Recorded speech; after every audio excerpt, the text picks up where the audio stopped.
Hello guys, Mr. Surplus here, bringing the last part of this video on my AK-47 going tactical after coming back from the range, showing you guys the group results that I had with this weapon.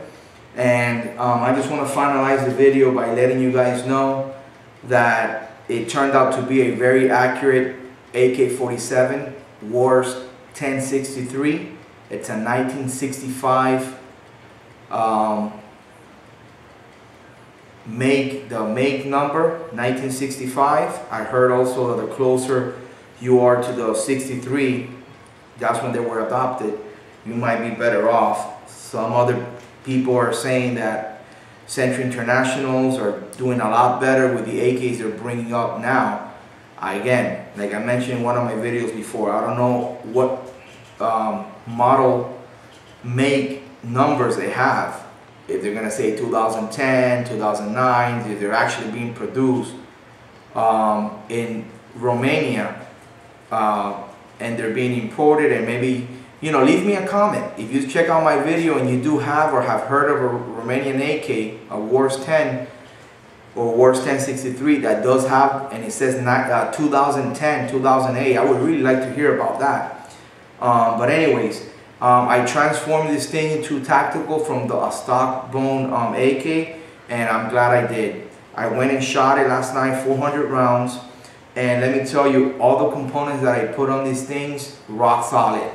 Like I said on the last part, my Tapco AK-74 muscle brake did not come loose on me. The UTG quad rail handguard, solid, no problems. The 4 little screws did not come loose. Even though I don't have them tight all the way, because remember, eventually when I get to clean the gas tube, I'm gonna have to remove the top part of the handguard. So those 4 screws, you're probably gonna be taking them on and off. At one point I was thinking of probably putting a little bit of Loctite, but I'm thinking, well, if you're gonna, you know, if I gotta take them off to clean the gas tube, which you don't have to clean your gas tube on an AK every time you come back from a shooting session. Okay, this time that I brought it back last night, I cleaned it last night, and all I had to do, I cleaned my piston, my gas piston really good. Okay, that's all I did. And right from there, since I took everything off, the receiver cover, my bolt,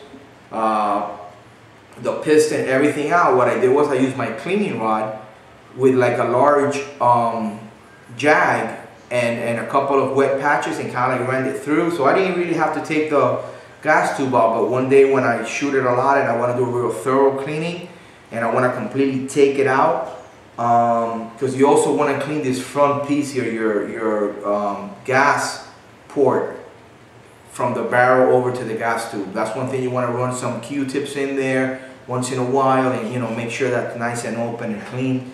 But yeah, I mean, the quad rail, bro, it went cool, no problems, did not come loose on me. The Tapco 30 round polymer mag, it fed perfectly, like I said before in the last video. 400 rounds, I didn't have a misfeed, a jam, nothing with this ammo, this brown bear ammo. What else? The Tapco magazine worked perfect, no jams, no nothing. It fed beautifully.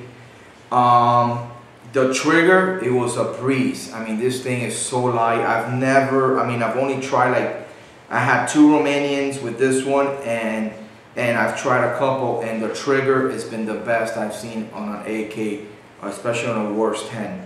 And the stock, the four position collapsible stock from Tapco, beautifully. I was able to adjust it to my length of pull, and it grade perfect. The pistol grip with the grooves on it from Advanced Technology, ATI, it worked perfect. It felt good, really nice.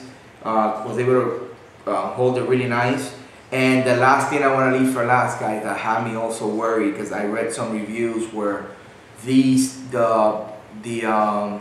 UTG quick release scope mount with a double rail, and it's got the little lever. Remember, they got the one with the 3 screws or 2 screws, and then the one with the lever. Get the one with the lever. it had me a little bit worried.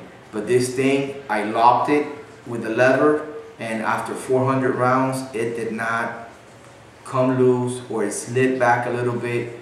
Nothing. I will always put my finger here in the front where it stops on the rail. You know, obviously, if it starts sliding back, you start seeing your Picatinny, or not Picatinny, the actual side rail of the wasr 10 AK.